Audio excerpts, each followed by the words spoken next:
Selamat siang.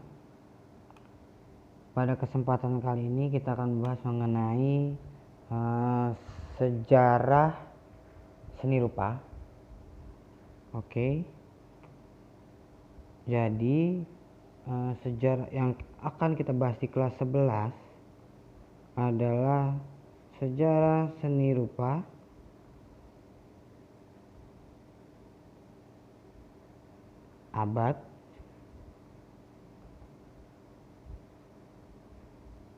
akhir abad 18 sampai abad ke-19.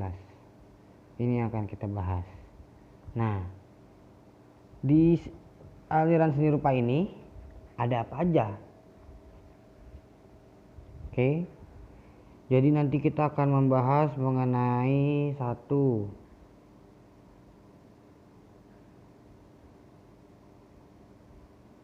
neoklasikis.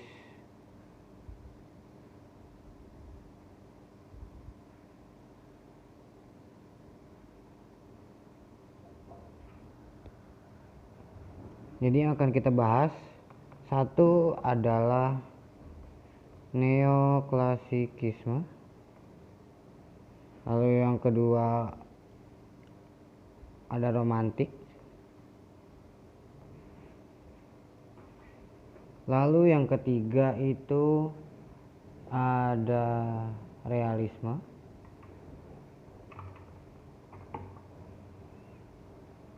yang keempat itu ada impresi, dan yang kelima itu adanya post impresionisme.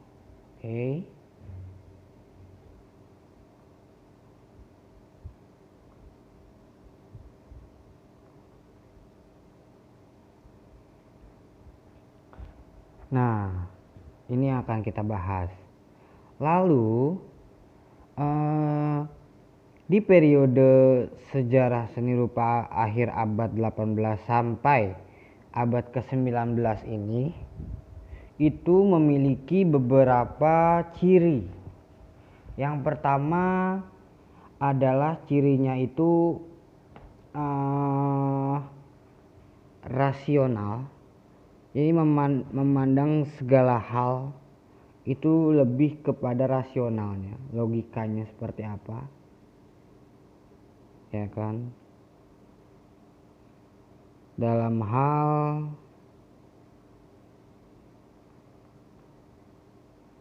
sosial, politik, ekonomi, dan lain sebagainya.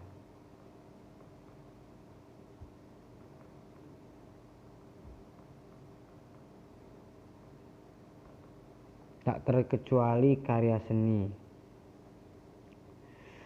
Nah, lalu juga boleh dikatakan abad ini adalah abad pencerahan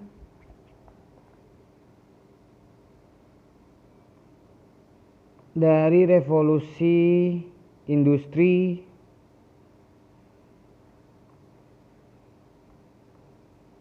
yang awalnya itu ada di Eropa.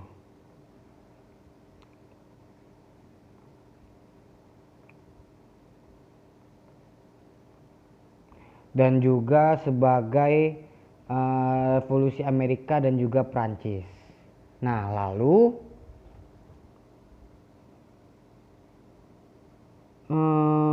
ciri dari sejarah seni rupa di akhir abad 18 sampai 19 ini juga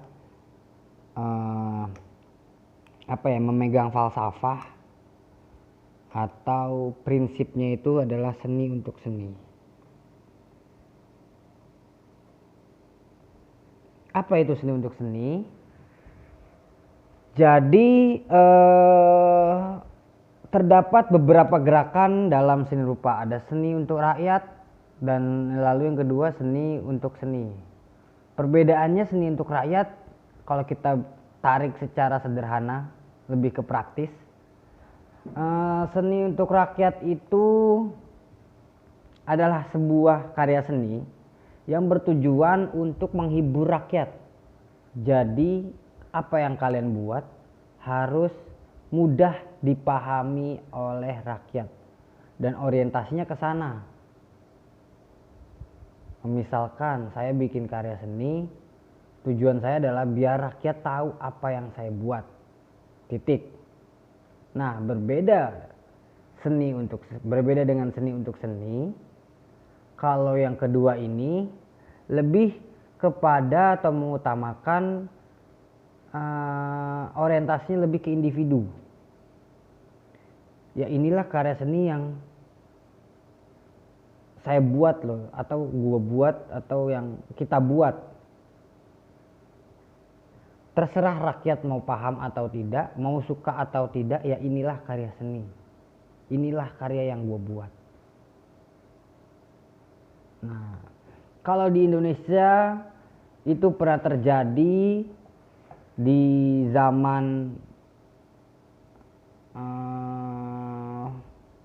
kalau tidak salah Orde Baru atau di sekitar Orde Baru dan Orde Lama, itu ada namanya manifestasi kebudayaan dan juga lekra.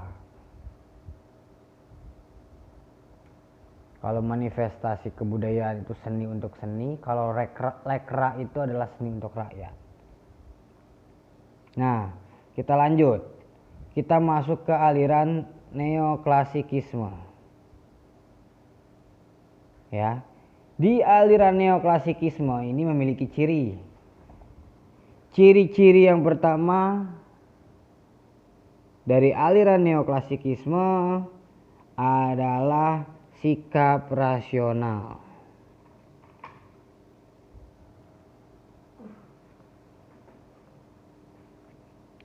Ya. Lalu juga yang kedua lebih condong ke nilai-nilai klasik.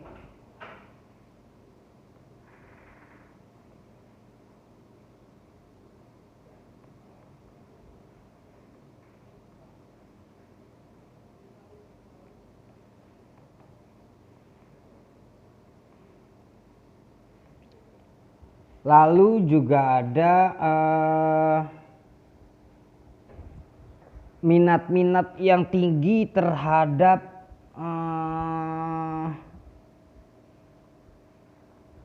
Romawi atau hal-hal yang berbau Yunani Romawi itu seperti itu. Ya.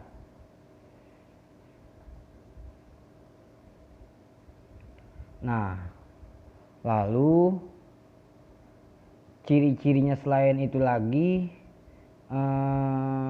neoklasik itu punya ciri yaitu garisnya itu tegas, kontur garisnya itu tegas,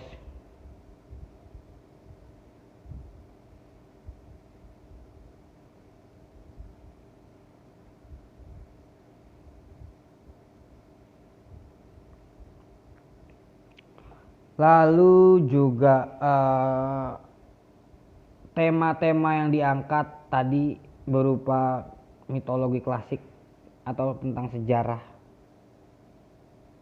Lalu pendekatannya rasional yang ada juga di atas, ya kan, lebih kepada condong mendekati pandangan dari salah seorang pelukis terkenal namanya Rubens.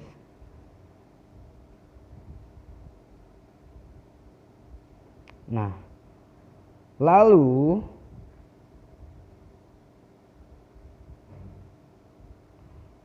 ciri-ciri dari neoklasikisme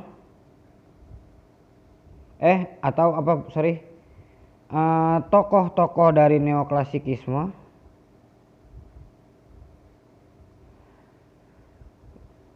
Yang pertama ada yang namanya Jacques, Louis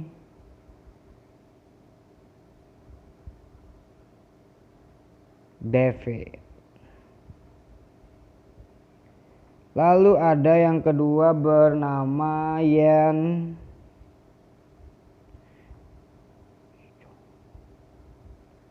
Auguste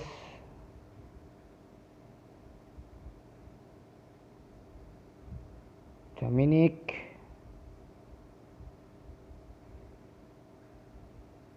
Inggris. Nah, tokoh-tokoh ini berasal dari Prancis. Lalu ada juga tokoh yang berasal dari luar Prancis, yaitu ada Angelica Kauffman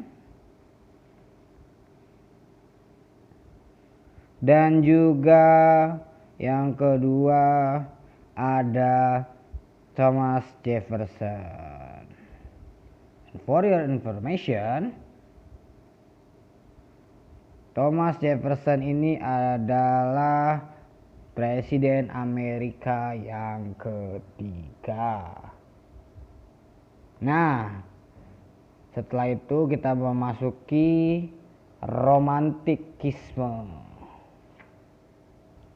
Romantikisme itu adalah sebuah aliran seni rupa yang lagi-lagi muncul di akhir abad ke-18 dengan mengutamakan unsur emosional.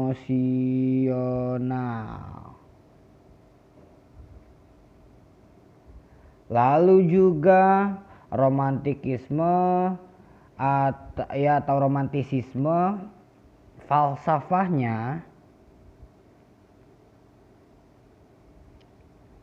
atau pandangan hidupnya untuk orang-orang untuk menghayati perasaan melalui indera. Falsafahnya adalah menghayati perasaan melalui indera dan intuisi. Oke. Nah, lalu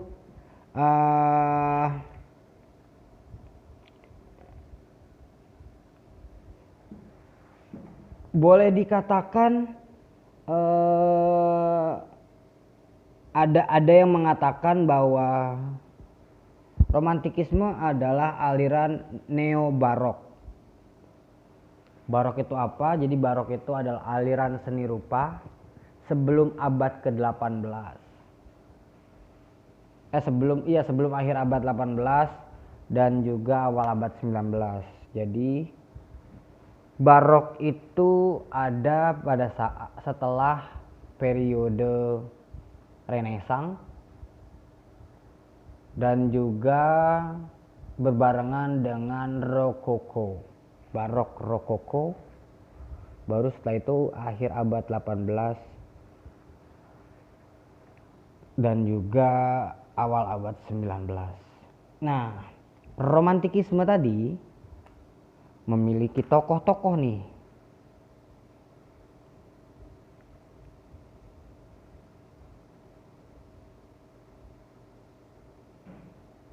Tokoh-tokoh dari romantikisme ada yang namanya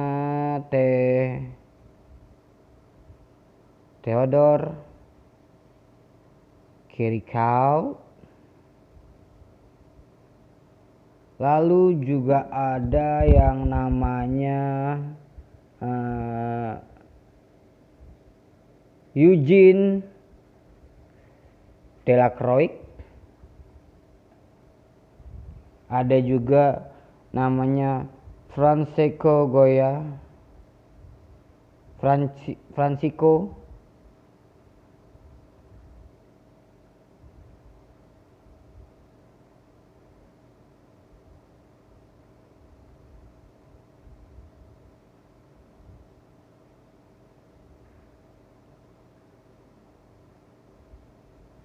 Eugene Delacroix.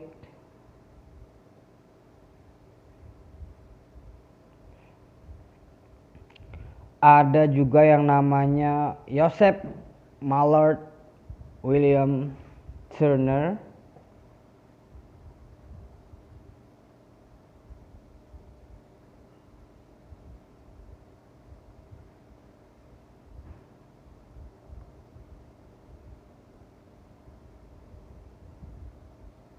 Lalu juga ada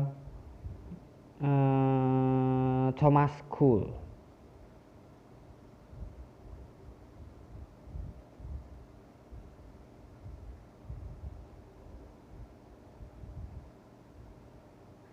Oke.